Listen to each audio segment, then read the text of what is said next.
Hello friends, अगर आपने इस ड्रामे के पिछले पार्ट्स नहीं देखे तो लिंक डिस्क्रिप्शन में दे दिया है। शेंजी मस्त नहारी होती है, तभी वहाँ न्यांक्षी आती है तो शेंजी कहती है कि तुम यहाँ क्या करी हो, मेरे रूम में ऐसे कपड़े पहनकर क्यों आई हो। न्यांक्षी उसके पास जाकर बैठ जाती है तो शेंजी कहती है कि मेरे भाई को तुम में दिलचस्पी है, लेकिन मुझे तुम में कोई भी दिलचस्पी नहीं, अच्छा होगा यहाँ से चली जाओ। न्यांक्षी पूछती है कि क्या तुम शुयांग को पसंद करती हो। शेंजी कहती है कि इससे तुम्हारा कोई लेना देना नहीं कि मैं किसे पसंद करती हूँ किसे नहीं। न्यांक्षी कहती है कि मैं जानती हूँ तुम उसे पसंद करती हो, अगर तुम ऐसे ही दिखती रहोगी तो शुयांग तुम्हें कभी भी पसंद नहीं करेगा। क्या तुम जानती हो मैंने तुम्हारे भाई का दिल कैसे जीता? नहीं ना, तो चलो आज मैं तुम्हें बता ही देती हूँ। मेरे पास एक सीक्रेट है, क्या तुम जानना चाहती हो वो क्या है? शेंजी कहती है कि अच्छा तो वो क्या सीक्रेट है। न्यांक्षी उसका पैर पकड़ती है तो शेंजी कहती है कि ये तुम क्या कर रही हो, दूर हटो। न्यांक्षी कहती है टैलेंट की थोड़ी कमी है, लेकिन उम्मीद अभी भी बाकी है। ये कहते ही उसे खींचकर बाहर ले आती है और कहती है कि आंख और होंठ एक लड़की की चेहरे की जान होती हैं। पतली आईब्रो और रेड लिपस्टिक हमेशा लड़कों को अट्रैक्टिव लगता है। ये कहते ही वो उसका लुक चेंज करने लगती है और मेकअप करने के बाद कहती है कि बस लास्ट स्टेप रहता है, और फिर शेंजी ड्रेस चेंज करके बाहर आती है। न्यांक्षी उसे डांस स्टेप सिखा रही होती है, तभी ली शिन और शू यांग आते हैं। चारों साथ बैठकर डिनर कर रहे होते हैं।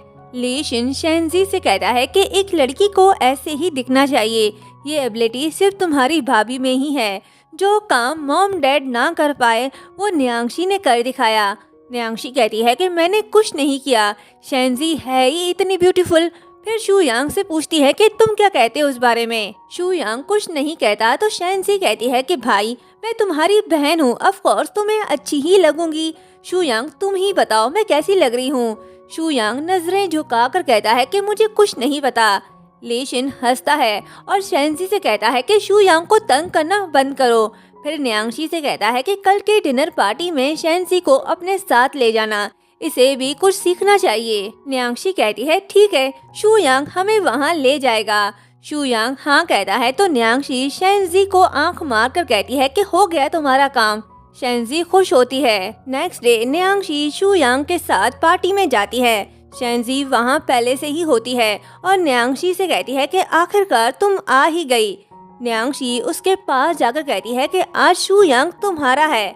शेंजी खुश होकर शू यांग के पास जाकर कहती है कि चलो साथ में टाइम स्पेंड करते हैं। शू यांग उसके साथ चला तो जाता है पर उसकी नजरें न्यांक्षी पर टिकी होती हैं, जो कुछ लोगों के साथ होती है। तो शेंजी कहती है कि भाभी यहाँ ठीक है, उन्हें कुछ नहीं होगा, तुम चलो मेरे साथ।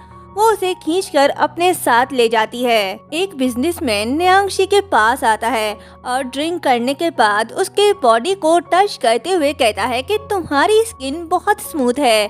तभी शू यांग आता है और उसे न्यांक्षी से दूर करके गिरा देता है और फिर न्यांक्षी का हाथ पकड़कर वहाँ से ले जाता है। बाहर आकर न्यांक्षी अपना हाथ छुड़ाकर कहती है कि तुम कुछ ज्यादा ही ख्याल नहीं रख रहे। शू यांग कहता है कि हाँ, क्योंकि मैं तुम्हारा बॉडीगार्ड हूँ और तुम्हें प्रोटेक्ट करना मेरा काम है।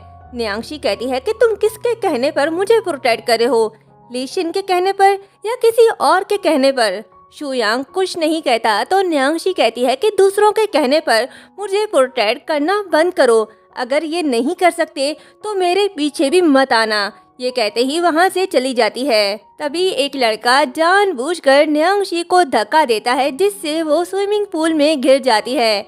न्यांक्षी को तैरना नहीं आता, तभी शू यांग उसे बचा लेता है और पानी से निकाल कर उसे होश में लाने की कोशिश करता है। फाइनली न्यांक्षी को होश आता है। शू यांग उसे उठाकर ले जा रहा होता है। ये नज़ारा देखकर शेंजी जेलस होती है। शू यांग उसे रूम में ले आता है और लेटाकर वहाँ से चला जाता है। शेंजी को होश आने लगता है। वो शू यांग का नाम पुकारती है और जैसे ही अपनी आंखें खोलती है तो सामने मिस्टर शिन को देखकर शॉक्ड हो जाती है। मिस्टर शिन न्यांक्षी के बालों में कंघी करते हुए कहता है कि बच्चे जब बड़े हो जाते हैं तो वो पेरेंट्स की बात नहीं सुनते। मेरी बेटी अब बड़ी हो गई है और उसने काफी समय से अपने डैड की बात नहीं सुनी। वो अभी भी उसे वो देने से इनकार करी है जो वो चाहते हैं। न्यांक्षी डरते हुए कहती है कि मैं ऐसे लड़के के साथ डील कर रही हूँ जिससे मैं प्यार नहीं करती, सो प्लीज मुझे थोड़ा और वक्त दें। ये सुनकर मिस्टर शिन उसके बाल पकड़कर पानी में डुबा कर कहता है कि क्या मैंने तुम्हें काफी समय नहीं दिया? जब तुम 10 साल की थी तब से मैंने तुम्हें पाला है। तभी फ्लैशबैक दिखाया जाता है। बचपन में भी मिस्टर शिन उसे धमकाकर अपना काम करवाया करता था। वो उसे बुल्ली करके कहता है कि तुम इतनी बेवकूफ कैसे हो सकती हो, तुम किसी को मार भी नहीं सकती। अगर तुम दूसरों को मार नहीं सकती तो उनके लिए खुद मरो। यही रीजन है कि न्यांगशी आज तक मिस्टर शिन से डरती हुई आई है। मिस्टर शिन उसे बचपन की तरह आज भी धमकाकर अपनी बात मनवाता है। वो न्यांगशी को बार बार बुली करके कहता है कि मैंने इतने सालों में तुम्हें जो सिखाया वो ये कि लड़कों के साथ कैसे डील करना है। अगर तुमने ली शिन को बर्बाद नहीं किया तो तुम्हारे साथ तुम्हारा वो प्यार भी मर जाएगा। ये कहते ही वो उसे फिर से बुल्ली करने लगता है। रूम के बाहर शू यांग गुजर रहा होता है। तभी वो न्यांगशी की आवाज सुनता है तो वो भागते हुए रूम की तरफ जाता है और दरवाजा खटखटाने लगता है। मिस्टर शिन उसकी आवाज सुनता है और वहाँ से भाग निकलता है। न्यांगशी दरवाजा ओपन करती है। शू यांग पूछता है कि तुम ठीक तो हो ना? तभी न्यांगशी बेहोश होकर उसके बाहों में गिर जाती है। शू यांग उसे उठाकर बेड पर लिटा देता है। तभी वो एक्सरे देखता है जिससे उसे पता चल जाता है कि यहाँ कोई आया था और फिर उसे याद आता है कि जब वो यहाँ आ रहा था तो उसने किसी को जाते हुए देखा था। तो वो न्यांगशी से पूछता है कि क्या वो शख्स अभी भी यहाँ है।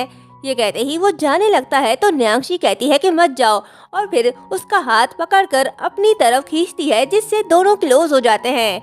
फिर न्यांगशी बेहोश हो जाती है। शू यांग उसके फॉरहेड पर हाथ रखता है तो उसे पता चलता है कि न्यांगशी को बहुत तेज फीवर है। उसके सर पर ठंडे पानी की पट्टियां करने लगता है ताकि उसका फीवर कम हो और कहता है कि आखिर तुम्हारा क्या राज है, ऐसी क्या बात है जो तुम छुपा रही हो। ये कहते ही वो चला जाता है। न्यांगशी को मिस्टर शिन की बात याद आती है कि डैड को फिर से नाराज मत करना, वरना जो तुम्हारे दिल के करीब है उसे तुमसे हमेशा के लिए दूर कर दूंगा। तभी वहाँ ली शिन आता है और गुस्से से उसका ब्लैंकेट हटाता है क्योंकि शू यांग ने उसे बता दिया कि कोई न्यांगशी के रूम में आया था। न्यांगशी उससे दूर होने लगती है। ली शिन उसे पकड़कर कहता है कि कौन है वो लड़का, क्या उसने तुम्हें टच किया? न्यांगशी कुछ नहीं कहती और उससे दूर होने लगती है, लेकिन ली शिन उसे जाने नहीं देता और कहता है कि आज मैं तुम्हें अपना बनाकर ही रहूंगा। ये कहते ही उसे फोर्स करने लगता है। न्यांगशी की बेरुखी से ली शिन दूर हो जाता है और पानी पीने के बाद गिलास गुस्से से फेंक कर कहता है कि क्या तुम मुझसे इतनी नफरत करती हो? मैं तुम्हारे लिए कुछ भी कर सकता हूँ। न्यांगशी कुछ नहीं कहती तो ली शिन उसका हाथ पकड़कर कहता है कि बताओ, जवाब दो मुझे। न्यांगशी कहती है कि जब मैं पहले से ही तुम्हारी हूँ, तुम्हारे साथ हूँ, तो मुझसे प्यार करने के लिए क्यों कहते हो?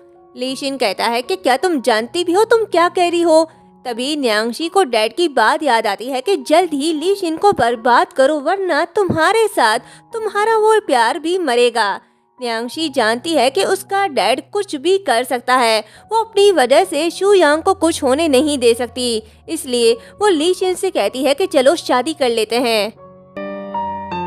जब मैं तुम्हारे साथ रहूंगी तो एक ना एक दिन तुमसे प्यार हो ही जाएगा। और यहीं पर ये पार्ट एंड होता है।